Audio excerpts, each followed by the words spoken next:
Nos encontramos en Alcubierre, la villa natal de Mariano Gavín Suñén, uno de los personajes más controvertidos y populares del acervo aragonés, el célebre bandido cucaracha. Para hablar de su historia y de su leyenda, contamos con Alberto Las Heras, concejal del Ayuntamiento de Alcubierre y uno de los más profundos conocedores de este mítico personaje. Alberto, buenos días y muchísimas gracias por hacernos de nuevo de anfitrión en esta hermosa villa monegrina. Hablamos de un personaje realmente importante y estamos frente a una cruz que fue testigo de un tiroteo, de una de sus múltiples escaramuzas en el año 1873. ¿Estamos hablando de un héroe o de un villano? Bueno, podríamos hablar que para unos fue héroe y para otros fue villano. Sus hazañas son tan controvertidas porque una cosa es la realidad y otra cosa sería la leyenda romántica, ¿no? La realidad nos dice que cometió actos muy terribles, ¿no? Como este que vemos aquí.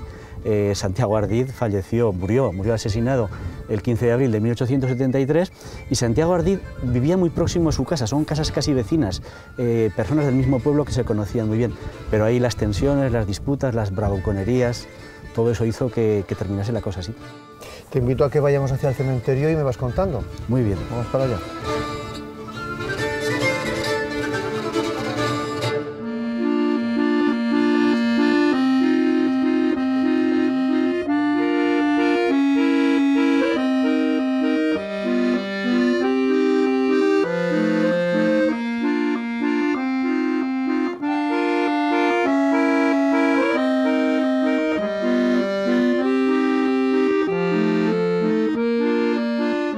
Alberto, este es el magnífico panteón de la familia Ruata que fue extorsionada por el bandido cucaracha. Nos encontramos en un país en el cual, cuando se habla de bandoleros, evocamos un halo de romanticismo. Con el bandido cucaracha sucede lo mismo y, sin embargo, se trata de un personaje sanguinario. Todos los bandoleros del siglo XIX eran extraordinariamente sanguinarios, pero todos también tienen un halo de romanticismo.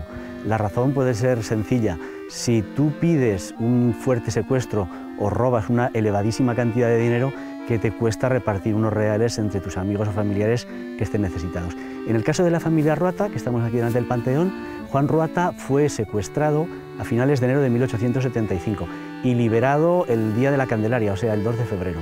Fíjate que el rescate que se pidió por este secuestro era nada menos que de 7.000 duros de plata. De aquellos. De la época, 140.000 reales, o sea, una cantidad elevadísima, ¿no? En un principio la familia le entregó 30.000 reales. ¿Y sabes cuál fue la respuesta de Cucaracha? No. O nos dais el resto o lo colgamos de un pino. O sea, quiere decir que la cosa iba en serio, era muy dura. Aquí tienes una muestra de el dinero de la época, mírate. ¿Sí?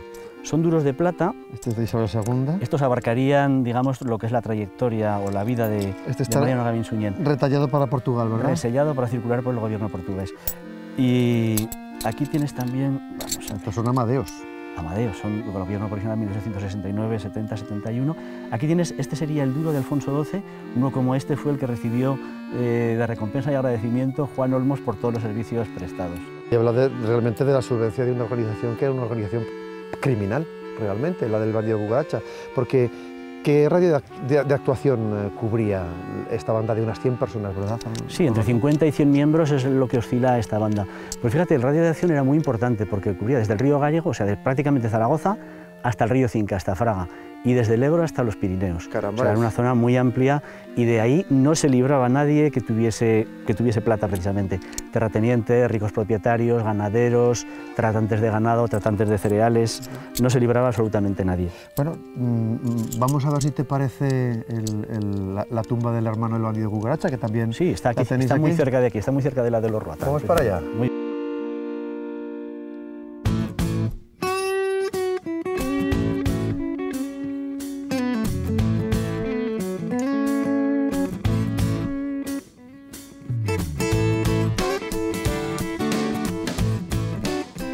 Alberto, nos encontramos ante tumbas de los familiares del bandido Cucaracha y concretamente de su hermanastro, ¿verdad?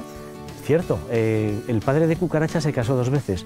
Cuando falleció Ignacia Suñén, la primera esposa de la madre de Cucaracha, digamos, él se volvió a casar con Tomasa Español. Entonces tuvieron un hijo y es curioso porque cuando nació este hijo en 1864 es la fecha en que Mariano Gavín Suñén empezaba con sus actividades, digamos, un poco turbias, oscuras, ¿no? Enséñame San Caprasio, que es un lugar extraordinariamente emblemático en la vida de este mítico personaje. Sí, allí tenemos cuevas y tenemos una ermita, que todo eso estaba muy relacionado también con los bandoleros de la época. Te acompaño.